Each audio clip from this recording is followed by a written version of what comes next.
જય દ્વારકાધીશ. કેમ છો બધા? મજામાં?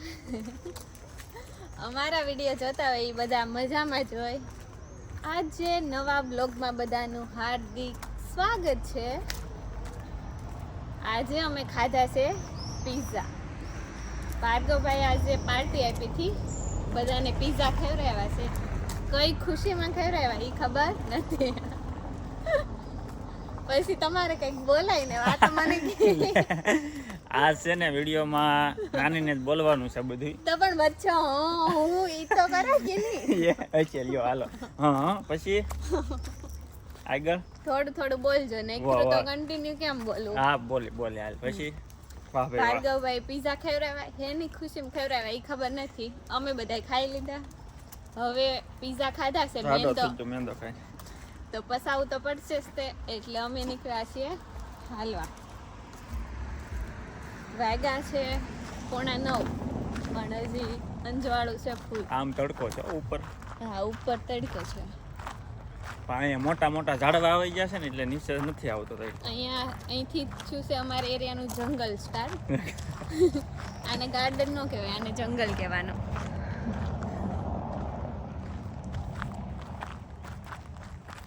પછી આગળ હવે હું લઉં છું પોઝ 2 સેકન્ડનો. હવે તમે બોલો. શ્વાસ લેવો છે. હા બીજું તું કઈક અત્યારે કોમેન્ટો વાંચતી હતી ને? હા કોમેન્ટ વાંચ. અત્યારે હું ફ્રી હતી ને, હવેથી ફ્રી રહે થોડી. હવેથી 2-3 દિવસ એમ જ જોબ પર જવાનું. તો તમે કેમ ફ્રી નહોતા? કન્ટિન્યુ હતી જોબ, પછી મારે એક એક્ઝામ હતી, એ બધું પૂરું થયું. હવે જોબ છે ને બાકી બધું થોડું કામ છે. જર્મનીમાં હોય એટલે એવું તો નહીં જ તે કે આપણું કામ પૂરું થઈ ગયું. જો આજ આપણે એક પતાવ્યું ને કે હાલો આ કામ કરવાનું છે, પતાવ્યું તા કાલ સવાર કાંઈક ઈમેલ આવી ગયો હોય, એટલે જવાનું ક્યાંક ને ક્યાંક હોય જ તે. શાંતિથી આપણને હક ન લેવા દે અહીં જર્મની વાળા. એટલે અહીંયા આવો ને એટલે મક્કમ મન રાખીને આવવાનું છે. ઘણી વાર તો એમ જ થાય કે જુઓ બધું માય હાલો વહી જાય પાછા. ના શું કહેવાય કે વાડીએ કામ કરશું, પણ આપણે નાય કામ કરવાનું જ છે. એ આપણે અત્યારથી કહી જ દઉં છું હું તમને વિડીયોમાં. મેં ખેતી જ કરી છે, પણ અહીંયા આવો ને એટલે મક્કમ મન રાખવું પડશે, કેમ કે અહીંયા છે ને તમારે જેઠાલાલ જેવી જિંદગી થઈ જાય. મારી તો છે જ તે. જેઠાલાલ ને કેમ એક પછી એક વાહે પ્રોબ્લેમ ચાલુ જ હોય. એટલે પ્રોબ્લેમ એટલે બીજા એવા કઈ નહીં, પણ ક્યાંક ની નોર્મલ અપોઇન્ટમેન્ટ હોય ને આ નહીં હોય તો આ હોય. પછી છે ને અહીંયા મેલ ચાલુ થાય. એની કરતા આપણને એમ થાય કે એકવાર રૂબરૂ જોઈ આવીને તો પતે, આપણે બધું બતાવી દઈએ એમ, એવું બધું. પછી વધુ તો એટલે હોય કે મારો એડમિશન લેવાનું છે ને, તો એનું બધું થોડી પ્રોસેસ થોડી જેમ નવું જાણવા મળે એમ સ્ટાર્ટ થાય છે, એટલે થોડું બધું કામ એના રિલેટેડ હોય છે. ટૂંકમાં તમારે અહીંયા એક ધક્કામાં છે ને કામ ન થાય. અને બહુ થોડીક પ્રોસેસ બધી બહુ લાંબી છે. સામે છે ને ઓફિસ ખુલ્લી હોય ને તો આપણે જઈને આપણે 10 મિનિટ ઊભીને ઘરે વહી આવવાનું, એવું તો અમારે થયેલું છે. પણ ખુલ્લી હોય ને તો આપણે 2 મિનિટે આપણને આપણી યારે વાત ન કરે, એવું થાય અહીંયા. ટાઈમ ટુ ટાઈમ ને ટાઈમ પહેલાં પૂરું. ભણવાનું તો થઈ જાય, મને એવું લાગે ઓફિસ હોય તે ટાઈમ પહેલાં 10 મિનિટ બેન કરી દેતા જ હશે. અહીંયા એવું હશે. બેન તો શું કરતા હોય અહીંયા જો ને કન્ટિન્યુ 4 કલાકનો લેક્ચર હોય, તેમાં અડધી-પોણી કલાકનો તો બ્રેક આપી દે. કન્ટિન્યુ નહીં, બહુ ઓલું કરવાનું જ નહીં એમ. અમારે જો 4 કલાકનો લેક્ચર હોય ને યુનિવર્સિટીમાં, તો હમણાં જો ગયા લેક્ચરમાં જેવું છું તો મેડમ ટાઈમે નહોતા આવ્યા. હજી કેટલી 40 મિનિટ ભણાવ્યા ને, એ 8:30 લેક્ચર શરૂ કર્યો. 8 વાગે શરૂ થાય, ત્યાં 40 મિનિટ ભણ્યા હતા, પાછો બ્રેક આપી દીધો. દર કલાકે છે ને 15 મિનિટનો બ્રેક આપે, એટલે ટોટલ 2 બ્રેક તો ફિક્સ હોય જ. તે પછી જેવો ટાઈમ નકર પછી રજા આપી દે. પછી જેવો ટાઈમ પછી જેવું મૂડ મેડમ સર એની ઉપર ડિપેન્ડ છે. એટલે અહીંયા બ્રેક ને ટૂંકમાં. અને શરૂમાં તમે જો કે મેં કીધું જ છે ને કે શરૂમાં તમારે શું કે કાંઈ કામકાજ હોય, ફોન આવી જાય, વાત કરવી છે, તમે જઈ શકો, અહીંયા પૂછવાનું નહીં. અરે એક્ઝામ આપીને યાર જર્મન લેંગ્વેજની એક્ઝામ, તો એ સર ને મેડમ શું કહે ખબર? એ કે કોઈને વોશરૂમ જવું હોય તો ખાલી યોરનમાં નહીં જવાય, બાકી તમે કહેશો તમારે એક આવશે અને તમને લઈ જાહે ને લાવશે. ને આપણે ઇન્ડિયા એક્ઝામ આપી જર્મનની, મેં A1ની આપી.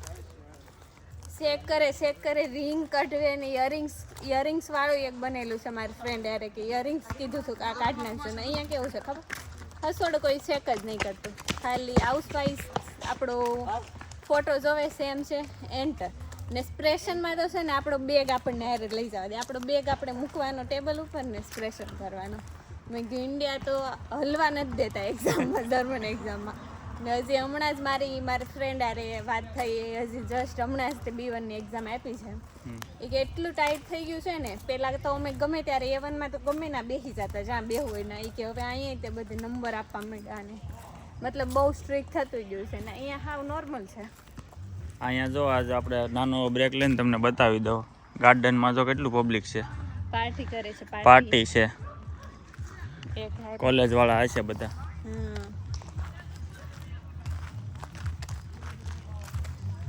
ગરમી છે વાતાવરણ જો કે હજી ઠંડુ નથી થયું પણ કાલથી વરસાદ બતાવે છે ધીમા ધીમા સોંગ ગાલે છે કોઈક રમે છે કોઈક બેઠા છે કોઈક ગ્રુપ ઊભું છે કોઈક કોફી આપણે શું કહેવાય કે તમારે પાછળ જો બતાવે એમાં જોઈ લેજો હા આપણે સ્પેશિયલ આપણે એનું શૂટિંગ નથી લેવું એ લોકોને ન ગમે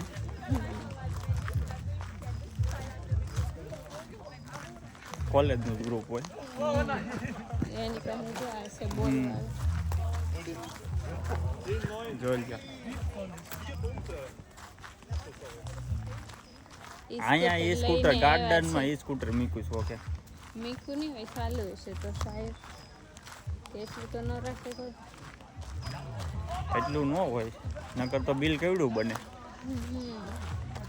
જો ચાલુ છે નથી ના બીજું તારે બસ અહીંનું છે ને બહુ જ ને અહીંના સર મેડમ એટલે હું તો કહેતી અહીંના સર મેડમ અહીંના સર મેડમનો સ્વભાવ એટલો મસ્ત મતલબ બોલે અટકે તોય નહીં આપણે વચ્ચે અટકતા ન હોય ને તોય આ વચ્ચે બોલે નાની જેમને એકદમ સ્ટ્રિક્ટ બેસે એવી રીતના ની બહુ સારા હતા અને પ્લસ બીજું એ લોકો આપણને બોલાવવા આવે ને અહીંયા કેવું હોય વેઇટિંગ રૂમમાં બેસવાનું પછી છે ને બોલાવા સર ને મેડમ બે હોય ને મતલબ બે મેડમ હોય બે સર હોય સર મેડમ જે કોઈ બી હોય આપણા ક્લાસવાળા હોય એ આપણને બોલાવવા આવે ને બોલાવવા આવે ને ત્યારે આપણે યાર નોર્મલી વાત કરતા હોય બધી આ તો આપણે આજના વિડીયોનું ટાઇટલ આપવું જોઈએ કે નાની જર્મનીમાં B1 એક્ઝામનો અનુભવ તો પછી બીજું શું છે આજ કઈ જ દે વિડીયોમાં એટલે આપણે એક્ઝામનો અનુભવ સારી છે એક્ઝામ મતલબ જો ને કહું તો શું કે સરે એવું કહી દીધું કે ખાલી યોરનમાં કેવું યોરનમાં સ્પીકર સ્ટાર્ટ થઈ જાય પછી બંધ ન કરીએ કે ને કોઈક વોશરૂમ જાય તો પછી એનથી એટલા ક્વેશ્ચન છૂટી જાય એટલે કીધું એમાં નહીં બાકી તમારું યોરન લેઝન ઓલું શ્રાઇબન લેઝનમાં જેને જવું એ બોલજો અહીંયા રૂમની બહાર બધી રૂમ હોય ને રૂમની બહાર એક જણ બેઠેલું જ હોય સરને જવું હોય તો એ અંદર આવે મેડમને જવું હોય તો એ અંદર આવે કોઈને બીજા કોઈને જવું હોય સ્ટુડન્ટને જવું હોય તો એ અંદર આવે એવી રીતના પછી ઘડિયાળ બધી છૂટી આપે ઘડિયાળ નહીં પહેરવા દે અને મોબાઈલ ફોન ખાલી એક જાય ને ત્યારે જમા કરાવી દેવાનો સ્માર્ટ વોચ હોય ને એ જમા કરાવી દેવાની બેગનું તો ના ટીંગાતા હોય ને આપણે બેગ ટીંગાડી દેવાનું બસ એટલું જ છે પછી ઓલું માર્ક્સ વાળી પદ્ધતિ કઈ છે માર્ક્સ તું કઈ એક્ઝામ આપ્યું મેં આપી છે ડીટી સેટ અને ડોઇસ ટેસ્ટ ફ્યુર સુવાન્ડર પછી ઓલા એમાં માર્ક્સ કઈ રીતે આપે છે મેં VSS ની એક્ઝામ આપી છે VSS માંથી મેં B1.2 કર્યું હતું ને એની એક્ઝામ આપી છે એમાં માર્ક્સ એવું હોય લેઝન ને હ્યોરનના ભેગા હોય શ્રાઇબનના હોય અને સ્પ્રેશનના હોય લેઝન હ્યોરનમાં બેમાં મતલબ બેના મિક્સ થઈને એમાં જો આપણે B1 આવે અને શ્રાઇબનમાં આપણું B1 આવે ને સ્પ્રેશનમાં આપણું A2 આવે તો એ આપણું રિઝલ્ટ A2નું આવે પછી લેઝન હ્યોરન અને શ્રાઇબન એ બેમાંથી કોઈમાં B1 આવે અને આ સ્પ્રેશનમાં B1 આવે બેમાં તો આપણું B1 થાય ઓલા ઉપરના ત્રણેયમાં B1 આવ્યું હોય મતલબ લેઝન હ્યોરન હારે જ છે એમાં બેમાં B1 આવ્યું હોય અને અહીંયા સ્પ્રેશનમાં A2 આવ્યું હોય તો એ એટલું જ ગણાય છે ને અહીંયા સ્પ્રેશનમાં છે ને 100 માર્ક્સનું સ્પ્રેશન હોય એમાંથી 75 લાવવાના 74.5 માર્ક્સ લાવવાના તો જ તમારે B1 આવે નહીં તો તમારું A2 અહીંયા આગળ બે સ્મેલ આવે છે ખરાબ સ્મેલ આવે એવું છે પણ કંઈ વાંધો ન આવે. બધું જો જે લોકો અહીંથી આખું B1 કરતા હોય ને એને તો વાંધો જ ન આવે, એને પ્રેક્ટિસ એવી એક્ઝામની થઈ જ જાય. મેં B1.2 કર્યું હતું ને એક્ઝામ આપી છે, તો જોઈએ હવે શું થાય છે એમ. દાદરે બે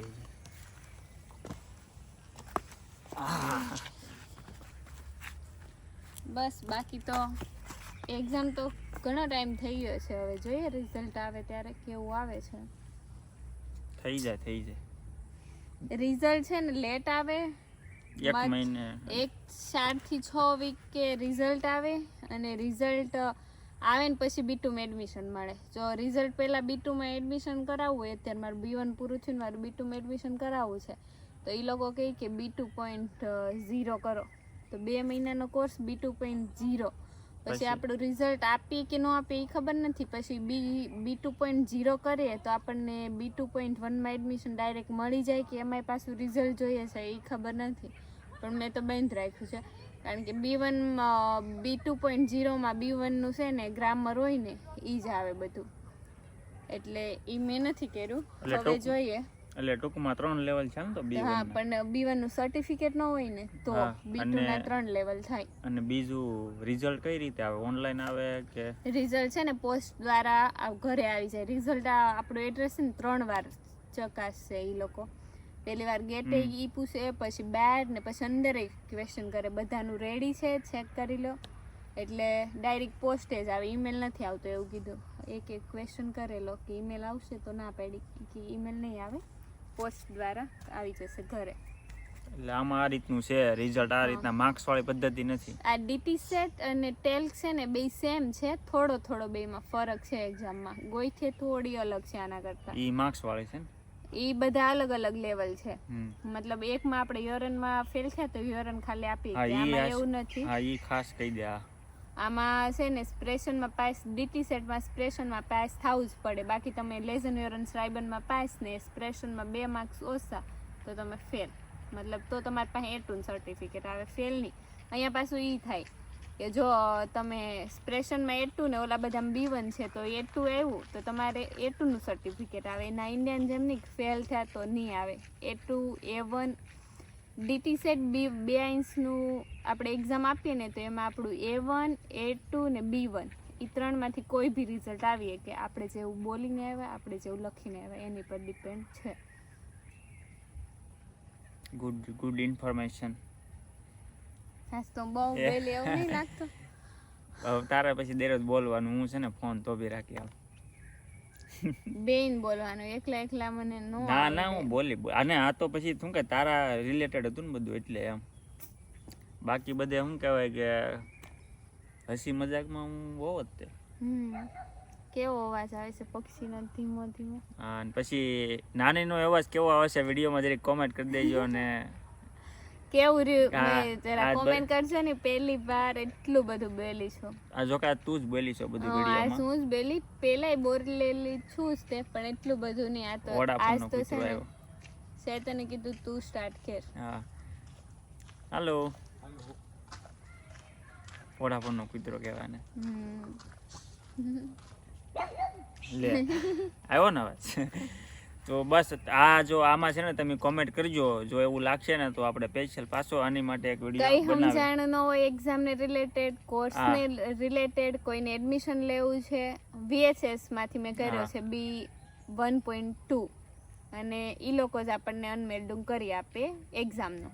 એક્ઝામની ફીસ €117 છે. અને ફેલ થાવ તો હોય તે પછી €117 જ ભરવાની છે. હા, અને ફેલ થાય ને તો ફરીથી એક્ઝામ આપીએ કે. પણ ખબર નથી કે બધા લોકો આપીએ કે ન આપીએ કે. મેં મારું જાણ કરી છે તો મારે એવું છે કે મેં ખુદ પે કર્યા છે મારા પૈસા, એટલે હું તરત બીજી ડેટ બુક કરી શકું. પણ કોઈનું બામ ભરતું હોય અથવા કોઈનું આગેન્ટ્યુર અર્બાઇટ ફીસ પે કરતું હોય તો એ લોકો માટે કેવું છે બીજી વાર એક્ઝામનું એ એનું હજી ખ્યાલ નથી. ફ્રીમાં કરવા પણ જે છે ને બામ્ફમાં એવું હોય છે કે જે ડિપેન્ડેડ પર આવે બામ્ફ એટલે ઈ મને નહીં ખબર, મેં ખાલી એવું સાંભળ્યું છે. બામ્ફ એટલે કેવું છે, એમાં છે ને બધા પ્રોસેસ કરવાની. જે ડિપેન્ડેડ ની વાઈફ હોય ને, મતલબ હું છું ને, એટલે કંપની ટાઈપ છે તો બામ્ફ. તો એને છે ને અડધા પૈસા પાછા આવે, પણ એને છે ને પહેલી ટ્રાયમાં B1 નું સર્ટિફિકેટ આપી દેવાનું. A1, A2, B1 ને B1 નું સર્ટિફિકેટ આપીએ ને આપણે પહેલી જ ટ્રાય, તો એ આપણને છે ને અડધા પૈસા પાછા મળે ને B1 ની એક્ઝામ તો ફ્રીમાં હોય છે. એટલી મને ખબર છે. એ મારી એક ફ્રેન્ડ હતી તે, બાકી મને કંઈ વધુ નથી ખબર. આગેન્ટ્યુર અરબાઇટ વાળું તો કોઈ કોન્ટેક્ટમાં જ નથી. એમાં કોસ્ટ એન્ડ લોસ થાય છે, મતલબ હાવ ફ્રીમાં થાય છે લેંગ્વેજ, પણ એની પ્રોસેસ બહુ બધી લાંબી છે. મારી તો ખબર જ છે તમને લોકોને. બહુ ધક્કા લીધા. બહુ ધક્કા લીધા. છેલ્લે એવું થયું કે એની કરતાં 250 છે ને પે કરી દેવા સારા. એક અપોઇન્ટમેન્ટ જાય ત્યાં બીઝી જાય ત્યાં ત્રીજી, કન્ટિન્યુ આપણે ના તો એ ટાઈમે રહેવાનું, પ્લસ છે ને આને ઈમેલ કરો, આનું આમ કરો, આનું આમ કરો, શોર્ટમાં પતતી જ નથી. પછી એવું થયું કે જવા દઈએ એમ. આજ બહુ બધું પબ્લિક છે.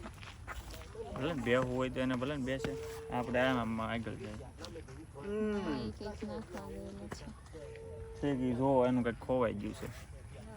હા એ ગોતવા જ નીકળ્યા છે. કંઈક પડી ગયું લાગે છે બેન.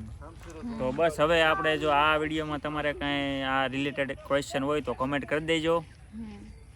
તો આપણે આ વ્લોગ હવે જર્મન લેંગ્વેજ, જર્મન એક્ઝામ અને બસ પછી આવડો ફ્રી વાળાની તો એટલી બધી ઇન્ફોર્મેશન હા એની મળશે જ્યારે એનો બનાવશું. આને રિલેટેડ કોઈ બી ક્વેશ્ચન હોય તો કોમેન્ટ કરજો, એનો જવાબ આપશું અને પોસિબલ હશે તો વિડીયોઝ બનાવી નાખશું. અને જવાબ થોડુંક વહેલા મોડું થઈ શકે છે, એટલે એનું કોઈ ટેન્શન લેતા નહીં. તો આપણે આ વ્લોગ અહીંયા પૂરો કરીએ. ચેનલને લાઈક, શેર એન્ડ સબસ્ક્રાઇબ કરી દેજો. મળીએ આવતા વ્લોગમાં. જય દ્વારકાધીશ.